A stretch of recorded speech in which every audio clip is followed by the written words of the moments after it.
Didn't you go to lunch yet, Gwen? No, I'm waiting for an important phone call. From whom? A member of the advisory board. I also promised Kurt I'd have this ready by this afternoon. It's taking longer than I thought. Questions and answers about our composition telecourse. Who's it for, students? Prospective students. It's a handout for people who are thinking of taking the course. Well, shouldn't Kurt be doing this? After all, he's in charge of promotion. I'm only doing questions on course content. Kurt's doing the rest, but I promised him I'd have it ready in 20 minutes. Then I have all of this to do. Oh, if I hadn't given the program on analysis to Norm and Jenny, I would really be swamped today. Anything I can do? Oh, thanks, Cassie, but unfortunately, they're all things I have to do. Well, it's going to be a long afternoon. Isn't there something I can do? Well, if you wouldn't mind terribly, you could get me a bite to eat. Well, okay. Beats watching the clock. Okay, ma'am, what's your pleasure? A cheeseburger. Cheeseburger? With onions. You want a cheeseburger with onions? What happened to your yogurt and bean sprouts? Oh, I feel like something different today, but please don't tell Norman. He won't stop ribbing me all day. Okay. One cheeseburger with onions coming up. Good. Oh, and on your way back, stop at the editing room and pick up our mini documentaries, the one you helped me dub the other day. Oh, okay. Thank you. Will do. Hi, Cassie. Where are you going? Oh, a big mystery. Very hush-hush. Hey, Gwen. How's it coming? Oh, I'm nearly done. My time's not up yet, is it? No. I just dropped by to see if you could check over what I've done.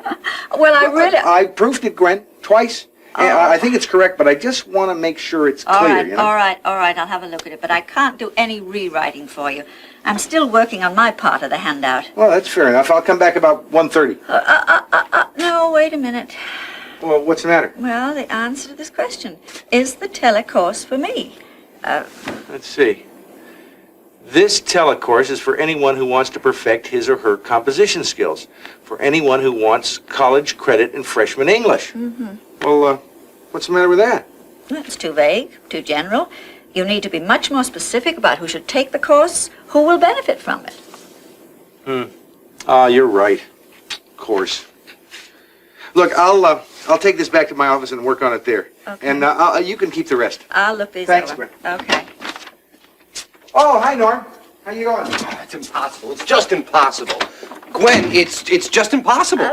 You're back early. I had to cancel lunch. Look, you've got to find me another assignment. What's so difficult about process analysis? You gave that assignment to Jenny. I'm doing a trying to do classification. You know grouping? Oh, yes. Well, what's the trouble? I don't know. Maybe I have writer's block or something.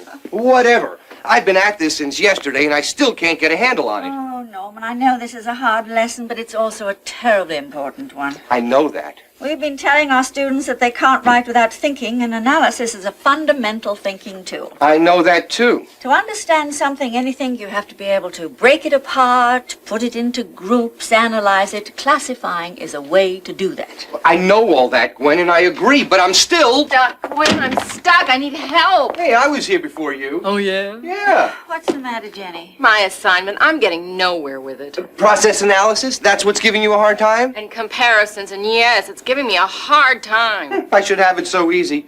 Well, for once, we have something in common. Are you stuck too? Even Shakespeare had bad days. Oh, dear, I don't know what to do. I have more here than I can manage. That's why I gave this program to you two. And it's too much for Cassie. The trouble is, between the two of you, you have the whole script. I have an idea. Why don't you trade assignments? Of course! Hey, I'll be glad to do your assignment. That is, if you think you can handle mine. Oh, it's a snap. A snap, huh? Well, we'll see. Okay, you two. Go over there, brief each other, and try and do it without bickering, okay? Well, that's no fun. Come on, Jennifer. I'll fill you in on what needs to be covered. Everything I know. Oh, good. That won't take long. Oh, here you are, one, bean sprout sandwich. Oh, thank you, Cassie. The next time you have to work in, I'll get your lunch. And here are the copies of the mini docs. You want to see them? Oh, no, not right now. I want Norm and Jenny to see them, though. They need to work them into their script. Oh, okay. And you still don't have anything to do, right? Nope, not unless you want me to sharpen your pencils. Well, why don't you go and see if Norm and Jenny need some help? Okay, Ms. Indispensable. That's me. Hi, Cassie, what's up? Nothing. Have a seat. You can help me get started on classification. Okay, the first thing you'll need to stress, Jenny, is that it's not a special skill. Classifying things is a mental habit that we do all the time. Well, that's true of other forms of analysis as well, isn't it? It is, and our students do know how to classify things. They just need to learn how to do it for their writing. Okay, now some examples of everyday classification. Let's see, Cassie, pick a topic. That's easy. Food. Well, restaurants classify foods all the time. The menu groups them into salads, desserts, steaks, hamburgers. Okay, and you could classify hamburgers into plain hamburgers, cheeseburgers, chili burgers. Or hamburgers with onions or hamburgers without. You know, all this talk about hamburgers has actually made me start smelling one. With onions yet. Oh, gee, funny how the mind works. Oh, Kurt, the rest of your piece is fine. I'm still working on my part, I'm afraid. Well, do you have time to listen to No, my I'm rewrite? afraid I don't. Maybe Norm and Jenny could help you. Okay. Greetings, Kurt. What brings you here? Well, if you have time, I was wondering if you could look over something I've written. Well, what you got? Well, it's a handout for prospective students, you know, questions and answers about the telecourse. And the first question, the one I'm having trouble with, is who is the telecourse for? Well, what's the answer, Kurt? Okay, this telecourse is for anyone who wants to perfect his or her composition skills, for anyone who wants college credit in freshman English. It's for people who are starting their careers, for people in mid-career, or those at the height of their professions. Let me see that. Sure. Needs work, huh? Well, you've got the right idea. You've sorted prospective students into groups, but your categories are... Well, what I mean is, not everybody's going to take this course because of their careers. Well, the first time I wrote it, Gwen said it was too broad, and now you say it's too narrow. Well, what am I supposed to do? Well, we were just going over how to classify, and one of the things Norm was saying is that it's pointless to classify without a point. Who are you writing for? Who's going to read this? Well, people that want to or need to take a basic English course, but for one reason or another are considering taking it as a telecourse. That's your audience, not Gwen or Norm or Jenny or me. Why are they considering taking this course? Why not a regular English class? Well, some of them are minding the kids, so they can't leave home, and there are others that are at work and they can't take time out to go to a regular class. That's the key. This is a telecourse. Now, what you've written here could apply to any course on composition. Right, so what I should do is pick out people that will benefit most from a telecourse. Huh? Whether or not they're at the beginning or the middle of their careers doesn't have anything to do with whether or not they take it, huh? Right. Your audience dictates your purpose. Now, in this case, your purpose would be to say which students are most likely to prefer a telecourse.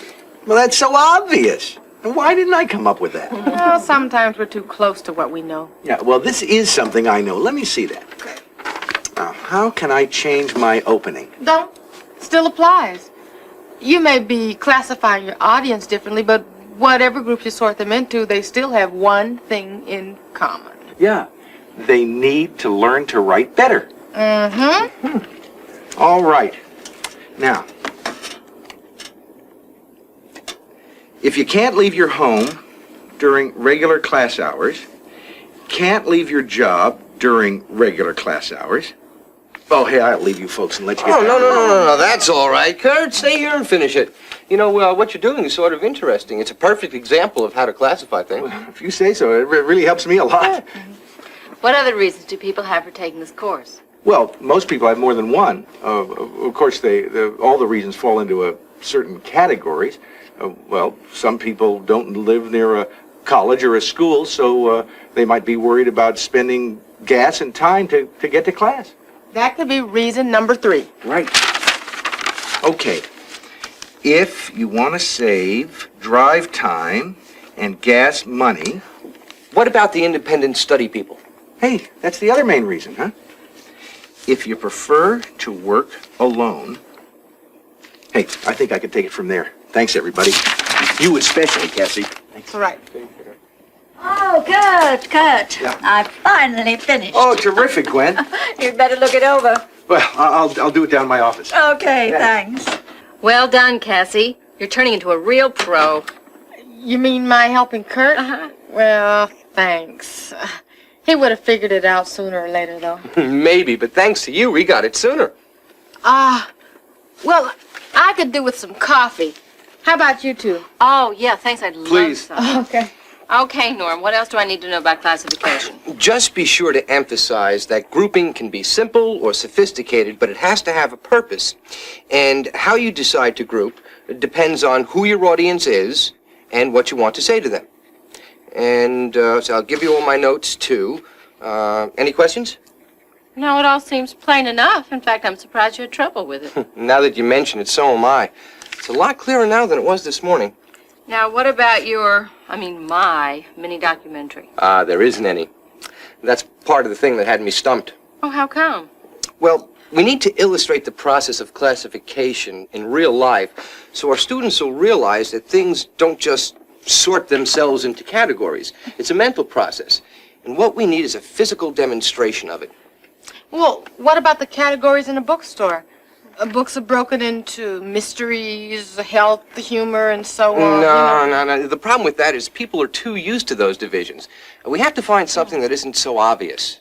Also, I think that rather than classifying several different things, it would illustrate our point better to show several different ways of classifying one thing. Good idea, but what thing? Well, what we need is a subject that could be broken into lots of categories. Also, it should be very visual so we can use pictures. This is starting to sound impossible. Cassie, there are two types of people in this world. Those who say it's impossible and those who do the impossible. Well, that's it. Why don't we use people? Why not? There are hundreds of ways of classifying people. Some are obvious, some aren't, some are entirely arbitrary. I like it. How many? How about a handful? Say enough to fill in the elevator, 6 or 7. Yeah. You know, an elevator crowd might be a nice visual effect. Instead of a bunch of people in an elevator. A totally random gathering. Right, and then we could show through still shots how people can be classified. How would you classify it? Look, I'll show you. Hey, Gwen, you got a minute? Oh, well, I suppose so. What's up? Well, for our mini-doc, we're going to show how to classify a group of people on an elevator. Classify them how? That's what we're about to work out right now. Okay, everybody stand together and crowd up close. Okay. We're on an elevator. Jenny, come on. Oh, I'm sorry. I'll be right there. Okay. Now we have 4 very different people here. Let's start by separating them by sex. Okay, men to the left, women to the right. Excuse me. Excuse me. No, this is too obvious. Try again.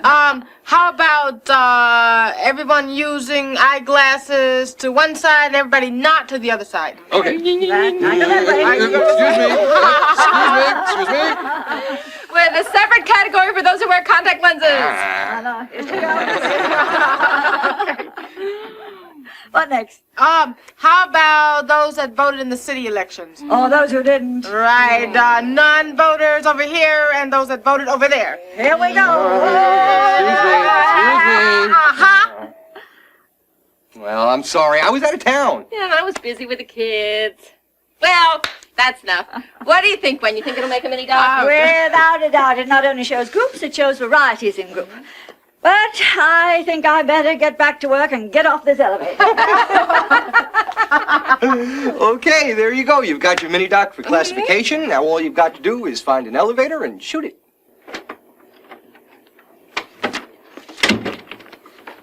Oh, pardon me, Gwen, but there's just a bit of a problem. What's the matter? Well, it's the answer to this question. Which one? This one. How do I study for the telecourse? Yeah, that's one. Studying for the course takes time, effort, and energy, but no more than for any regular English class. Well, that's true. Well, it's true, but it's not the right answer. I just can't put my finger on it. Excuse me. Yes. Yes, operator. Yes, I'll accept the call. Thank you. Excuse me, Kurt. Professor, hello. Thank you for calling. Oh, hey, Kurt. Some problems? Oh, no, I'm just waiting for Gwen to get off the phone. Oh, I think she's been expecting a long-distance call from a member of the advisory board, and if this is it, she's going to be on for a long time. Oh, I hope not. I'm working against a Yes, deadline. I'm fine. What on earth? Oh, I didn't mean to interrupt you. Oh, no problem. Have a seat. Thanks. Okay, Norm, now these are the main points to cover on comparison and contrast. Do you want to go over them? Okay. Comparison and contrast is a way of examining just two of anything. It's also a form of grouping. Comparing is showing how they're alike. Contrasting is showing how they're different. Okay, now you're going to need an example. Well, you're the expert. You come up with something. Well, all right. How about teaching by television compared to classroom teaching? They both cover the same subject in the same lessons, and then you could contrast them and show how they're different. For instance, you have to travel to go to a regular class, but for telecourse you can stay home. Good idea. Okay, another point. What's that? Be sure your readers understand your comparison. Explain them if you have to. And then finally, emphasize that we compare and contrast for a reason. You don't just say that two things are alike or not alike. You show how and use it to make a point. That's it? What's it? Well, that's what's wrong with this answer to this question. Look, studying for the course, now that's our telecourse, takes time, effort, and energy, but no more than for any regular English class. So? Well, that answer compares our course to a regular English course. And what's important here is the contrast. See, a telecourse is different, and you study for it differently. Well, that makes sense. You're full of good ideas today. You have just shown how the purpose decides whether you use comparison or contrast. Yeah, but recognizing the problem doesn't solve it. Look, I've still got to go get the artwork from Fred, check it over, take it to the printer, and this has to be rewritten, and Gwen is still on the phone. I'll do it. You will, Cassie? I don't have anything else to do. Oh, thank you. You have just saved my life. Look, just go over the basic steps to use to study for the course, and I'll be back in a little while. Okay, how much time do I have? Oh, you got a lot of time. 10, 15 minutes. Thanks, Cassie. What have I gotten myself into? I volunteered because I wanted to help Kurt, but I don't know how to do this. I've never written a set of instructions before. Oh, it's not so hard, Cassie. It's just a question of process analysis. Okay, go on. Process analysis, analysis of a process. It's just another way of examining something, like classification or comparison, except you use it to understand a procedure. Look, making a tuna casserole is a procedure, but the recipe for making it is the process analysis, right? Right. A recipe is basically a series of steps. Well, that's essentially what process analysis is. It takes an activity and divides it into steps. The steps are usually arranged in time sequence, but that's pretty obvious. I mean, you don't start a recipe by putting the pie in the oven. Hey, what's cooking for the mini-doc for this part of the program? I don't know. When Gwen made it, I was homesick with the flu. This is Gwen's mini-doc. I'm gonna go start writing on this. Why don't you guys watch the tape? Okay.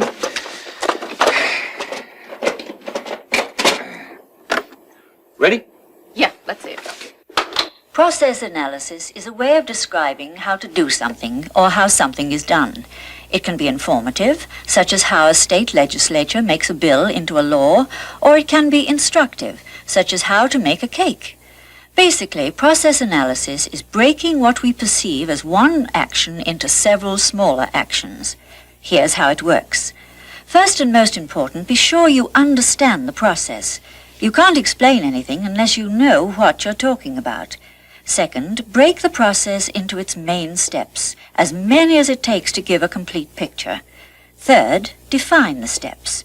Label the purpose of each one. Next, describe the steps. Tell how each is done. Finally, assemble the steps in order.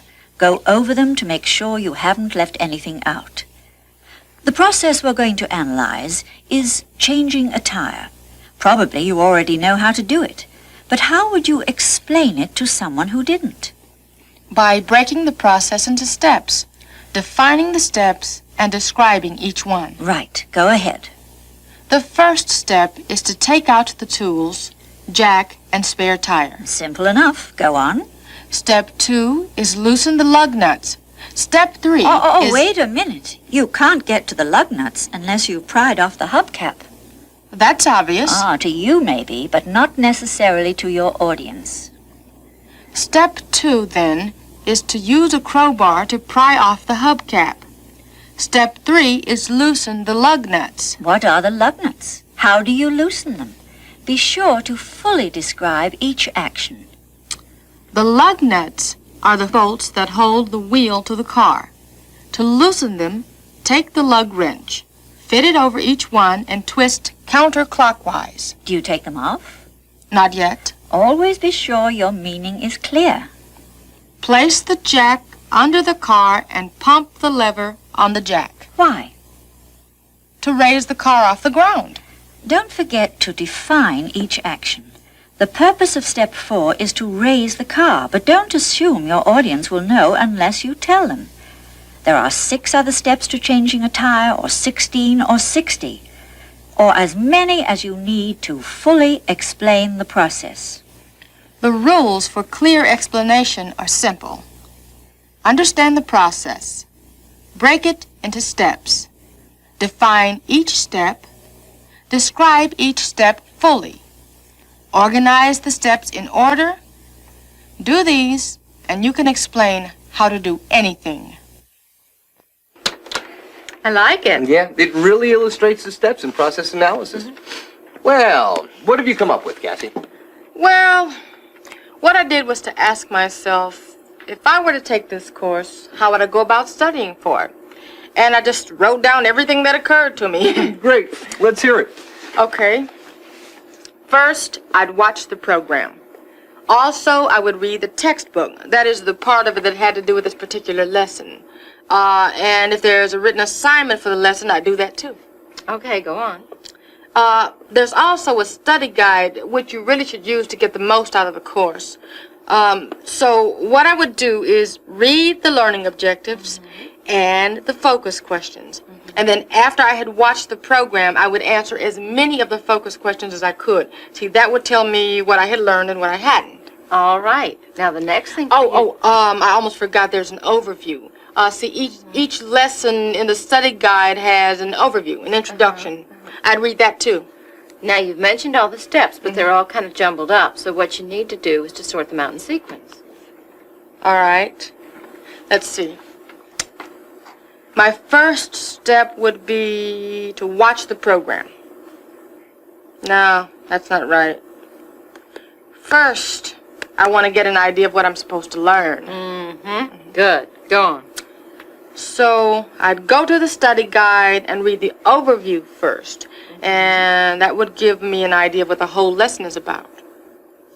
Then I would go over the learning objectives to see what's expected of me. Okay, that's first and second. What's third? Well, third is to read the textbook. That would give me a background for the program and the rest of the lesson. And then? Then the next step would be to watch the program. No, wait. Read the focus questions, and that would prepare me for the rest of the program. And then after all that, I'd finally be ready to watch the program. How many steps is that? 5. Okay. So watching the program would be 5th in the lesson and not first. Oh, I'd also take notes to help me remember. Well, you'll remember better if you don't take notes, at least not the first time you watch it. Why? Well, these shows take a lot of concentration. It's too hard to follow all the ideas and try to jot them down at the same time. Okay. Well, anyway, after I'd seen the program and done all the assigned activities, I'd do the post-test, and then the final step would be to do the written assignment. Well done, Cassie. And to compliment all of you on your good work, I think you should know that the advisory board has approved the last group of scripts. So, Gwen, what I've written here is okay? Oh, yes, it's much better than what I had. It's exactly what every new student needs to know. All right, in that case, I'd better get this finished before Kirk gets back. That's a switch. Cassie rewriting something of Gwen's? Everyone's fallible, Norm. I'm just glad that Cassie was around to help. Now, have you two finished exchanging lesson ideas? Oh, yeah. More or less. Hi, Cassie. Are you finished? I'm running late. Gwen, I hope you don't mind. You know, you were on the phone and I needed this rewritten Not right away. at all, Kurt. Oh, let's see here. Okay. Oh, hey, this is fine, Cassie. Just what I need. Hey, you know, this handout ought to have your name on it. You're welcome. All in a day's work. Oh, thanks everyone again. Goodbye. Okay, bye. Talking about a day's work, I have enough work on my desk. We still have several hours left in the day, so let's buckle down, shall we? Yeah. Okay. What's the matter? Well, frankly, Gwen, I just soon have my old assignment back. Yeah, me too. Can we trade back? What happened to your writer's block? Well, maybe I never had it. All I needed to do was to go through my script. Yeah, as soon as I started explaining things, all the problems just sort of went away. Maybe the best way to get hold of something sometimes is to teach it. All right, we'll trade back, but just let's get the program written. What's the matter, Cassie? Well, I've helped Jenny, I've helped Norm, I've helped Kurt, I've helped you. And everybody has something to do, and I still don't. Hey, look, Cassie, I missed lunch today. You know, I'd be forever in your debt if you got me something to eat. Okay, here we go again. All right, Norm, what do you want? Well, for some reason, I've been craving a big, juicy... Cheeseburger with onions? Yeah. How did you know?